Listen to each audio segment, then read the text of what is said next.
A propaganda acusatória contra a Igreja Católica é coordenada por interesses políticos, econômicos e religiosos. Nessa propaganda se juntam nos ataques os protestantes, muçulmanos, judeus e correntes liberais, que, ao decorrer dos séculos mais recentes, tornaram a Inquisição um arquétipo de intolerância. Tal ofensiva propagandística se iniciou no século XVI, quando a Espanha, potência católica, se destacou como a superpotência do mundo e, junto de Portugal, outra potência católica, dominou o comércio marítimo. Tal hegemonia foi alvo da cobiça dos protestantes, representados pela Holanda e pelo Reino Unido, que juntos utilizaram corsários para saquear navios e bens dessas potências rivais, com a finalidade de acumular riquezas para financiar o tráfico negreiro. Sem autocrítica, com a Holanda e o Reino Unido aproveitando-se da imprensa recém-criada, os protestantes encheram a Europa de panfletos contra os católicos ibéricos e tentando ao mesmo tempo associar os erros de parte deles à Igreja Católica. Os calvinistas da Igreja Reformada da Holanda, os anglicanos da Inglaterra e os calvinistas da Igreja Presbiteriana da Escócia foram favoráveis à escravização dos negros. A propaganda anticatólica foi reforçada pelo Iluminismo no século XVIII, chamado por eles de o Século das Luzes. Tal movimento filosófico de matriz liberal buscou introjetar na sociedade o anticlericalismo, tendo Voltaire como principal a instrumentalizar a Inquisição como artifício na tentativa de desmoralização da Igreja Católica. Os mesmos iluministas que estereotiparam a Inquisição como sinônimo de crueldade são os que espetacularizaram a vivissecção de criminosos. Tal prática brutal, com corpos de criminosos capturados, foi recomendada inicialmente na Enciclopédia Iluminista, de 1751, como pode ser consultado no tomo 1.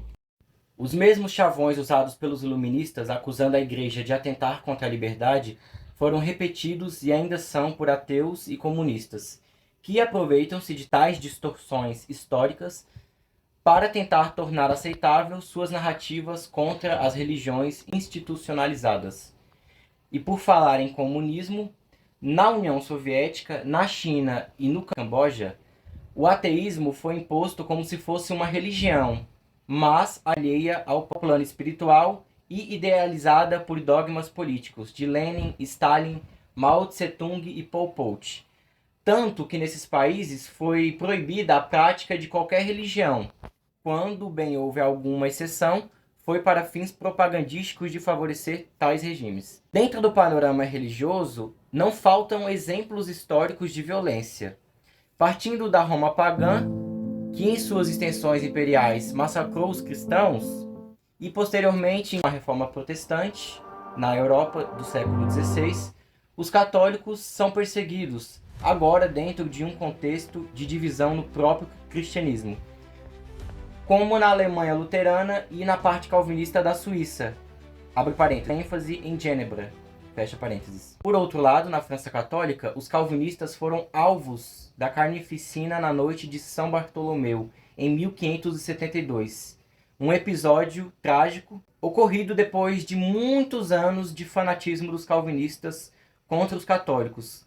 Calvinistas estes que destruíam igrejas católicas e quebravam imagens na França, passando a ser conhecidos como huguenots. Já na Inglaterra, tanto os católicos quanto os radicais calvinistas foram perseguidos pela rainha Elizabeth I, enquanto na Escócia, o calvinista John Knox liderou a violência dos presbiterianos contra os católicos. Fora do contexto cristão, o islamismo, historicamente algoz do cristianismo, cresceu enquanto religião através do derramamento de sangue dos cristãos do Oriente Médio e do Norte da África, com a expansão árabe. Posteriormente, com a expansão turca do Império Otomano na Europa, os ortodoxos e católicos da Península dos Balcãs e de parte da Europa Oriental foram perseguidos. A perseguição otomana teve como auge a crueldade do genocídio armênio no século XX. A Armênia é um país entre a Europa e a Ásia. E na Armênia, mais de 1 milhão de pessoas foram assassinadas, sendo enforcadas, afogadas, queimadas ou fuziladas pelos otomanos. Em um contexto em que o nacionalismo turco reforçou a narrativa anticristã dos muçulmanos. Era inviável falar em liberdade religiosa nos séculos passados, pois por toda parte do mundo se exigia do povo uma crença única e cada estado tinha sua religião oficial. Como reflexo dos conceitos de religião e nacionalidade no passado, funcionando como um só na mentalidade dos povos. Portanto, reduzir o tema da violência religiosa à Igreja Católica, além de ignorância, é sintoma da falta de autocrítica de membros de outras religiões, que, em muitos contextos, perseguiram os católicos, como eu expliquei aqui. No próprio nascimento do cristianismo, quando o Verbo se fez carne para os crentes, os cristãos foram sistematicamente perseguidos pelos judeus, tendo sido o diácono Santo Estevão apedrejado, ele que foi o primeiro mártir cristão.